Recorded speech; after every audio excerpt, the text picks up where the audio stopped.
치유목공 나수이고요. 저는 이제 저기 주방사 김동석 강사님 계시고 저는 부주방사고요. 제가 치유목공 나수는 윤태 동지 정신개선사업회의 사업으로 이제 주민, 조건 주민들 그리고 독거 중장년 이렇게 해서 처음에 이제 그분들하고 어떻게 시간을 보낼까 관계 맺기를 위해서 시작하게 되었습니다. 그리고 지금 협동조합 치유목공 나눔 그리고 사회적 기업 준비하고 있고요. 저희가 그동안 많은 수업들 진행해 왔어요. 이제 최다 참가자분들 오셨는데 이제 솥대 만들기 그리고 숟가락 젓가락 만들기 얼굴 만들기 그런 많은 수업들을 했었고요. 오늘 준비한 건 도마 만들기입니다. 이 도마를 만들게 된 계기는 이제 대구에 있는 다울 건설협동조합도 이제 목공 수업하고 계시는 조기현 선배라고 계신데 이제 반빙고 센터하고도 뭐 많은 서로 관심을 가지고 이렇게 하고 계신 분입니다. 그러니까 그 선배가 이제 아주 고급진 원목을 많이 주셨어요. 지금 주신 원목의 가치만으로 따지면 거의 100만 원, 200만 원 넘는다 이랬어. 정도의 가치고 사실 우리가 쓰는 이게 이번에 교재로 쓰고 있는 원목들이 다른 목공방이나 이제 시중에 기성으로 파는 목재에 비하면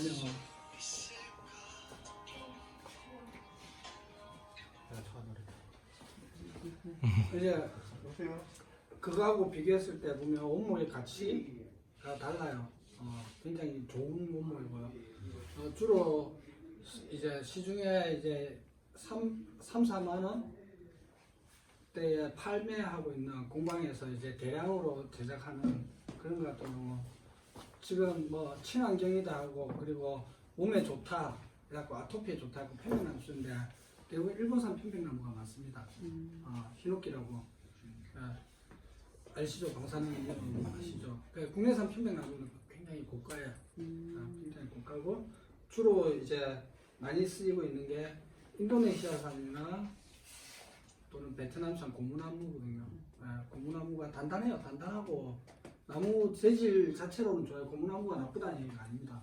근데 거기는 워낙 저가의 인건비로 산 하나, 숲 하나를 거의 벌채하다시피 초토화시키다시피 그렇게 해갖고 대량으로 이렇게 수출을 하고 있거든요. 수입하고 있거든요. 그래서 저가에 나무의 가치에 비해서 너무 저가에 하고 있고 우리가 쓰는 원목들은 어떤 원목이냐 이게 주로 이제 목공이나 목조주택이나 목조 원목 가구라고 하면 환경을 훼손한다라고 생각하잖아요.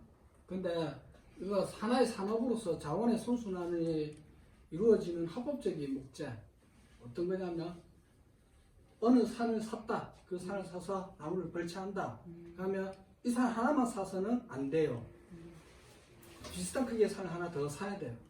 사서 이 산에 나무를 베면 같은 수종의 나무를 또 심어야 돼요. 심는데 나무가 보통 10년에서 15년 이상 자라면 성장이 더디어지거든요. 그리고 어느 정도 높이 이상이 되면 그 밑에 있는 식물들이 광합성이 안 되잖아요. 그렇기 때문에 오히려 10년에서 15년 이상 되고 목재로서의 가치가 있을 때 그때 베는 게 다른 생물들한테도 이롭다. 그리고 합법적으로 지금 수입되고 합법적으로 벌채되는 원목은 특히 한국도 지금 그렇게 하고 있거든요. 그렇게 다 진행하고 있기 때문에 절대 원목 가구나 목재 소품, 목조 주택이 환경 훼손이라는 말은 성립되지 않게끔 그렇게 하고 있습니다. 이게 하나의 산업으로서 인간이 무분별한 착취를 하지 않고 자원이 선순환되기 위해서 그렇게 하고 있는 거고요. 만약에 지금 예전에 이제 보르네오 가구 아시죠? 인도의 보르네오섬이 지금 거의 황무지예요. 왜냐면 한국에서 워낙 보르네오 가구 유명세를 많이 타서 80년대, 90년대 그때 예전에 제가 동구 수영동에 살 때 집에 이제 도마뱀 부치가 많았는데 도마뱀 부치라는 하우스 게코라는 종은 원래 그 이전에는 부산에 없던 종입니다. 부산항으로 인도네시아산 원목들이 수입되면서 거기에 같이 온 애들이 이제 겨울에 춥잖아요. 거기는 굉장히 따뜻한 남방 계열인데 겨울에 추우니까 따뜻한 곳에 찾아 들어간 게 집을 찾아 들어가요. 사람이 사는 집을. 그리고 얘네들은 벌레를 먹기 때문에 사람이 사는 집이 따뜻하고 벌레가 있으니까 벌레를 잡아먹기 위해서. 그래서 하우스 집에 사는 도마뱀 붙이다 해서 하우스 개코라는 이름이 붙여진 거예요. 일단 이게 나무에 대한 이야기고, 그리고 우리가 오늘 쓰는 나무에 대한 이야기를 할게요. 이제 나이테가 있잖아요. 나이테가 보시면 촘촘한 구간이 있고 넓은 구간이 있어요. 이제 넓은 구간은 성장이 빨라진 거죠. 그리고 오래된 부분이죠. 그리고 촘촘한 부분은 성장이 더 됐어요. 그리고 그해 겨울 또는 여름 가뭄이 있었거나 아니면 뭐 되게 추웠거나 그리고 하드우드라고 하면 보통 사람들이 남방계열의 목재를 많이 이야기하는데 뭐 아프리카에서 오는 적당목, 흑당목, 무브인가 이런 이야기 많이 하는데 꼭 그렇지만도 않습니다. 북방계열의 나무들도 굉장히 단단하고요. 앞에 있는 게 이제 우리가 나무 망치로 쓰고 있는 게 있거든요. 나무 망치 여기 있습니다. 이거 이 망치 머리가 흔하게 볼 수 있는 벚나무예요. 산에 있는 벚나무. 저희는 한 번씩 태풍 불면 우리는 엄청 반갑거든요. 올라가서 나무까지. 산에서 나무를 함부로 꺾으면 안 돼요. 벌금도 벌금이지만 일단 환경훼손이고 이제 산림훼손에 속하거든요. 근데 태풍 불면 되게 반가워요. 자연적으로 떨어진 나무들이 너무 많아. 너무 고마워. 그건 그 자연적으로 꺾여지거나 부러지거나 땅에 떨어진 걸 주워서 오는 거는 토출의 흔적이 없는 나무는 괜찮다. 토출의 흔적이 없는 나무는 괜찮다. 그래서 이게 3번 나무인데 3번 나무는 기계로 잘라도 나무가 탈 정도로 굉장히 단단해요. 탄 흔적이 있거든요. 탄 흔적이. 탄 흔적이 있어요. 그리고 굉장히 단단하고 가볍고 이제 무거운 나무일수록 무조건 단단한 나무일수록 무조건 무겁다 생각하시는데 그거는 전혀 다른 이야기고 얘네 같은 경우는 낙엽송이에요. 가벼워요. 가벼운데 단단해요. 낙엽송. 그러니까 국내산이나 특성나무도 나을 수 있다. 이런 얘기들이 보여요. 나무의 결, 원구 말구 이렇게 있는데 이제 생긴 대로 자란 대로 나무의 가공에 대해서 이야기하자면 사람이 기계를 쓰면서 아주 단단한 나무라도 자기가 원하는 모양대로 막 자를 수가 있어요. 기계를 쓰면서. 근데 톱질을 하면 어떨까요? 힘들어요. 근데 기계를 쓰면서 그렇게 하게 됐고 사실 모든 목재는 한옥에서는 그렇습니다. 한옥에서는 옹이가 있는 대로 뻗쳐나온 가지가 있으면 단단하면 그걸 더 이상 가공하지 않고 생긴 대로 가는 경우가 많아요. 근데 근래들은 이제 지은 한옥은 다 쭉쭉 뻗었죠. 기계를 쓸 때. 그리고 이제 나무의 감도에 대한 이야기가 있는데요. 하드우드, 소프트우드 이렇게 있는데 사실 소프트우드가 나쁘다, 하드우드가 좋다 이런 얘기는 아니에요.